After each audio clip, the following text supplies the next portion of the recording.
water in the car. We don't have room for water. We're going through the desert. You know what? Swallow your spit. I won't have any spit. It'll be all dried up in the desert. We'll be all right. Don't put that on top of the bag. Oh, Lord have mercy. You put this bag in already. I need my red Sharpie. I can't think straight without my red Sharpie. And I need my blue one. What do you do with the red and blue Sharpie? I color code when I organize. Black.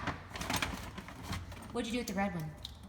We get ready to get on the road. What do you need a Sharpie for? Because we're organizing clients across America. Not while we're driving. Well, that's true. But I need it. I need it. I need it. Help us all. Help us all. Where's my red one? Where is the red one? You're acting like a client.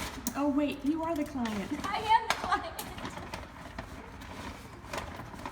This is how our clients feel. Where'd you put it? Who said I put anything in that bag? Oh, maybe it's in my bedroom. Okay, you put it in there. I'm done. Seriously.